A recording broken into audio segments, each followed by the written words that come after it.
Hey guys, welcome back to Techie Talk. So in this video, we are going to see: are you planning to visit Bangalore, or are you planning to come to Bangalore for job search?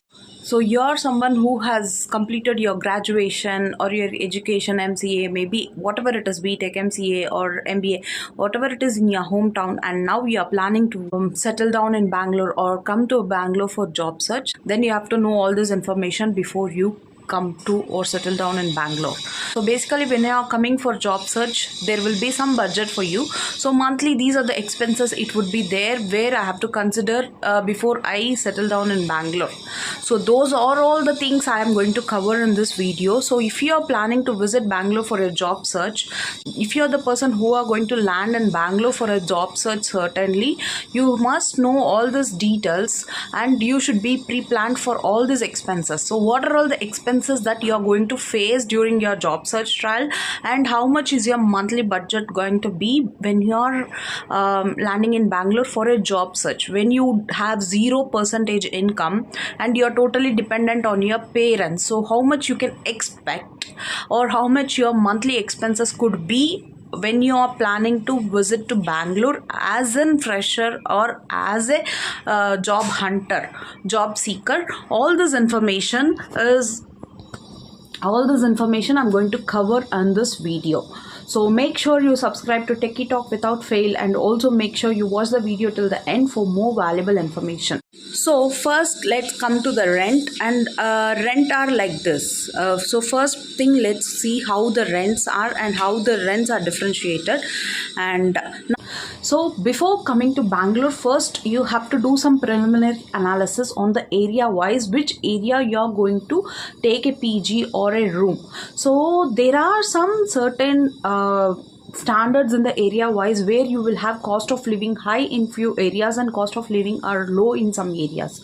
So for example, if you are planning to take a flat, then you must go with a sharing basis, because you will monthly you will undergo some mandatory expenses, that is rent, food and travel. Apart from that, there won't be much expenses, but basically the most costing would be on this three only, because rent is like there are different places with different varieties of rents. So if you're going for a place where it is really well established and where most of the IT companies are there, then definitely the PG cost and also the flat or house rents would be really too high, where it could go till 25,000 per month for rent alone. But whereas if you take places where it is it's completely residential and there are no any commercial commercials or IT companies around it, there you will have around 15k per month rent basis. It's like individual house or builder floors or in the flats or in the PGs. If you are planning to go to PGs, then it will be like around 10k cost for one person in the PG. Whereas if you go for a sharing basis of rooms, then it will cost around 7 to 8k for you if you are going with a sharing basis.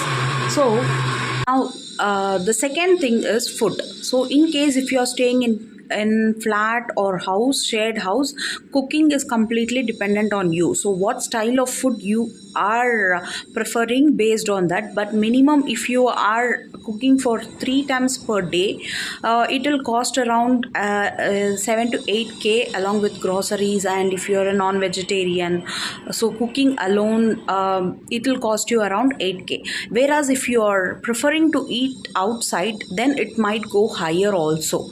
And it's completely an individual choice how the food habits are to that person and how he is willing to spend his money on the lifestyle of food, what kind of cuisine he is preferring to eat. So it's completely an individual choice, and approximately you can consider 10k for a person in case if he is also eating outside totally, and semi mix, like he's cooking and sometimes he's eating outside, it can go around 10 to 12k. So the third thing is travel. If you are on bike, then it's completely like how much you travel, and it's all on the cost to living, like how much you spend on your fuel. So if you have your own bike and if you're ready to travel to the places where you are going for an interview or for a job search, then it completely depends on the travel and your style of bike, how much it consumes the fuel. So say if you're on your own transportation, you can consider up to 5 to 6k on your fuel expenses. Whereas if you're dependent on the public transport, you have some various options here, like you can have the monthly passes which is of 1100. So you can travel anywhere within this Bangalore with that pass, how many times ever. So it doesn't cost you much. So how many way you can, like on weekends you can have fun, like travel places, and whenever you have an interview you can travel through bus. So public transport is completely, you can cover under this 1100. Whereas if you don't use this 1100 pass, if you are paying the money on your own, then it might go little higher, up to 2000. So overall you can consider, if you are planning to or landing in Bangalore for the job search, you should be ready to spend around 25,000 per month, in 5,000 per month. That too, you cannot spend lavishly. It's all for mandatory expenses. Whereas if you are a person who spends lavishly, then it might go a little bit higher.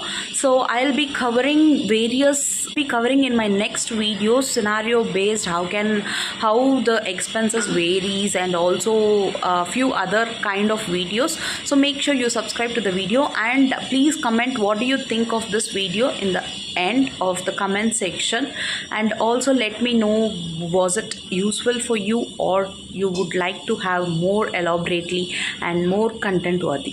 Thanks for watching.